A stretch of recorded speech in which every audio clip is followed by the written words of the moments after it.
Hi guys, my name is Israel Ajayi and welcome to this channel.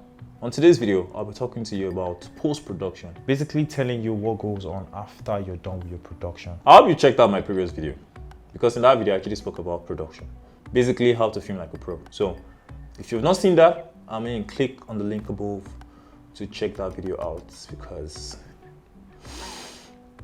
it is juicy. So now that you're done with production, here is what goes on after that. Filmmaking is a collaborative effort, from the makeup to the hairstylist to the gaffer to your DP. I mean, the list is extensively long. I'm trying to rack it out of my head right now. It's just, aside from filming and production itself, post-production is a very long process, and most of the time is even longer than the production process because this is where the story comes together. The process of editing your movie or your content is often known as second directing, and this is where you can intentionally change the mood with sound, music, and color grading to further tell your story. And oftentimes you can decide to take out some scenes, re-edit some scenes, the pace. There's a whole lot you can actually do in post-production, and this is where the decision making actually comes alive. This is the first time you will see all of your creative idea come alive into a masterpiece. Now stay with me. The good thing is anybody can actually be an editor. I mean, you could be a colorist, you could be a sound person. All you need is a pretty beefy system that could actually undo it, and an editing software basically. So it depends on what you're doing in the post-production pipeline. If you're just starting out, it would be nice to watch other people work and also practice. Post-production involves adding sound, music, cutting the raw footage and the likes. I mean, the list actually goes on and oftentimes this requires professionals, handling all of these things. But in a situation whereby you are just the only one trying to get into the post-production workflow, you can learn more than one thing. You can learn how to edit and also learn how to color. And the fact that lots of moving parts are involved, open communication is also very necessary. So in a situation whereby you are the one that actually edit the video and you want to give it to a colorist to actually work on, you also have to pass the information across to the person. Now, what's up? This is the direction I want it to look like. This is the direction I'm thinking. This is the direction I'm trying to go to. All of this open communication needs to be heard alongside your sound engineer as well too. If you're working with a sound mixer for maybe a film project, for example, you would also want to okay, this is the idea I think would make sense, and they can professionally, you also have to trust them too, yeah? So they can professionally just put their touch in it and make it come out alive. Like I said earlier, filmmaking is a collaborative effort, and the post-production world is a place whereby collaborating is inevitable. The post-production process is the glue that actually holds the film together, and there are stages to this. But before I talk to you about the process, there's an advice I would like to give to you, which is having to say all of these things is just amazing. You need to have a very good hard drive. And coming from the production pipeline, you need to have a good SD card, which I spoke about in the previous video. You also have to dub your card into an hard drive that you will use to edit. And this hard drive has to be a really, really, really good hard drive. I mean, the best money can buy, because it won't be nice to find yourself in a situation whereby you actually have your project done, and because of the fact that you got a cheap hard drive, you eventually lose all your file. So, I mean, to be forewarned is to be forearmed, You don't need to actually go through that route because it's not friendly at all. Now, other than getting a good hard drive, it would be nice to get 2 good hard drives. Reason is that you use one to back up and you use one to actively edit your project. Now, in the situation whereby you find yourself, editing in a very good hard drive and for some reason it probably crashes or maybe crashes with your system, I want you to also know that yes, having a good hard drive and also backing it up in the other hard drive would save you all the stress and hassle. You can pick up the second hard drive, back it up again, then start editing. Now, as soon as you're done securing it in the right place, the next thing you need to do is organize your file. The reason why you need to organize your file is because it will save you a ton of time while you are editing, when you're in the creative space and you're trying to merge things together and cut things in place and make sure they really make sense. You don't want to find yourself having to go look for a file in a certain place and you're just spending hours looking for files. So organizing your file will actually save you any stress and any hassle further down the line where you're editing your project.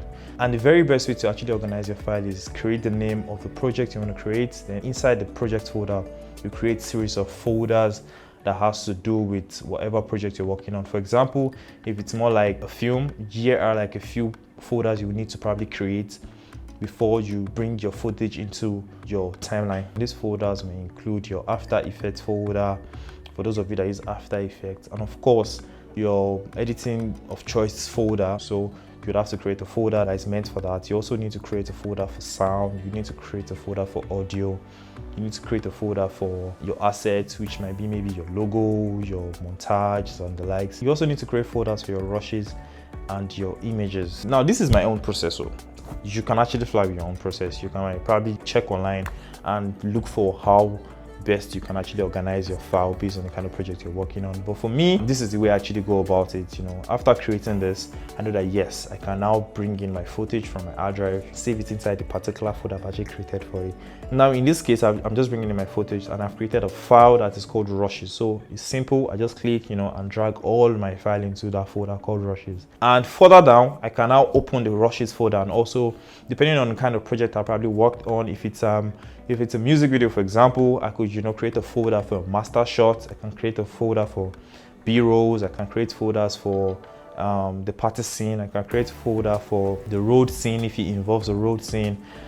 Create different folders in such a way that it's easy for you to just whiz around your file and get whatever you want to get. This process might be tiring at first, but trust me, when you get used to it, you would enjoy it. And like I said earlier, it's going to really save you a ton of time in your edits. And also, if you're working with a team, maybe your project actually involves you bringing in a VFX professional, or you need to pass your video to a colorist to actually work on. This is very, very necessary. You can't have to bundle all your project into one folder and not create individual folders for them. I mean, this is the essence of you organizing. Now, with that out of the way, you dive into your editing. Yes, you've organized your file. I'm proud of you. You're doing great. You're doing absolutely great. Trust me, right along. So now that we are cool with that, we dive into the editing phase. In this process, you cut out your wanted part of a film or content, take out what you don't need. Just strictly focus on what you need, just like what you're watching right now. I've cut out so many unwanted parts out of this video. And in general, this is where you decide what footage goes or what footage stays and for how long it's going to be. This is where the decision making actually come into play. And this is the creative space I was talking about. Having organized your file the right way, you won't really need to stress yourself any further. You just travailler into cutting what you need to cut the right way. I think I said travailler. Damn. In the editing phase, you also have to work on your sound. In this phase, you have to really assemble your sound together, clean up your audio, make sure it's clean, sharp, and and honestly, this stage actually requires a lot of work. Cutting a dialogue track, removing unwanted noise, assembling audio tracks, and also adding sound effects. This is also part of your editing phase. The next phase is securing your music or sound scoring. In this phase, you need to get the right sound that works for your content, your film, or whatnot, making sure that yes, it is properly in the direction you want it to go. In this phase, basically, you just hire someone that just knows how to really make good sound, make good music. You can also share your creative view with the person that is going to be doing your sound scoring for you. And also trust that the people you're collaborating with would also give you their best. As soon as you're done with that, in the post-production phase, the next thing you need to work on is your sound mixing. Now, the sound mixing stage is a stage where levels needs to be adjusted. Everything is sounding the true way it should sound, and nothing is necessarily distracting to the ear and drawing you out of the story in general. Then, as soon as you're done with that, if your content actually have anything that has to do with VFX or green screen and all of that, take your project to the VFX artist to actually work on it. Hence why I said collaboration. Collaboration is key in the post-production world as well as the filmmaking world in general. So if your film or content have anything that has to do with VFX or green screen, now you need to take your project to whoever needs to work on it, and you guys would have to share ideas back and forth and collaborate on whatever you need to do. And as an editor, you can also learn to be a VFX artist or whatnot, but honestly, it is a tedious phase and it can be tiring, especially when you need to, go back and forth with corrections and the likes. You might probably find yourself correcting and adjusting and all of those things. It is a normal phase in post-production. Working with color generally just help you enhance the mood you already established through music, and this just helps with the phase of telling your story and conveying your message the right way it should be. As for me as a person, as soon as I'm done editing, I'm done with the VFX and whatnot, I reach out to my colorist. Yo, what's up? How you doing? then give it to my colorist to color for me. Sometimes I decide to color myself as well, so it just depends on how the project is. Now that you're done with that, you go to the titling. Now the titling phase is where you title what it needs to be titled. This is actually done after you're done with your editing, your VFX, your color and whatnot. Now generally editors are actually responsible for your graphics, title card. If it's just a simple title card you need to do, it's fine. But if it's something more tending towards motion graphics and likes, you might probably still need to reach a motion graphic artist or a VFX artist to actually work on that. Generally editors are vast when it comes to titling, and this is something you might need to learn if you've not probably learned it, and this is why I'm saying that you can learn more than one skill. Learning how to even combine colors together would actually help you when it comes to titling, and also knowing the right fonts to use and how to use the font also would help. Now once you're done with all of this stage as regards post-production, then you need to export your project to whatever platform you want to export it to. It could be like you want to export it for the internet, or you want to export it for cinema, you want to export it for your friends and family to just watch. It's just something you just want to share around. Especially if you're just starting out, you want everybody to see your content, I'm pretty sure. So you export it, you put it on in your phone rather, and you want to share with your friends and family. It's all good, it's all fine. What you just done generally at that stage is also part of your post-production stage. It's a point whereby you're done with your project and you put it out there for people to see. It's also a post-production process. Funny enough, advertising is also a post-production process, but that is beyond the scope of this video. Now, a well-edited video is most likely to reach its full potential, no doubt. That is if you put all of these things in place. It's not compulsory you actually have to follow all of this process if your editing phase is quite different from others. For a film, yes, you have to really be meticulous, you have to be conscious of what you're doing, you have to be precise, you have to really go into details if it's for maybe a short film or a feature film and whatnot. But for a music video, of course, you don't need all of this process generally. All you need to do is organize your file the right way it should be, so that you don't need to start cycling and looking for footages back and forth, which can be really, really stressful. That's for a music video. For a documentary, of course, all of this process is very much required.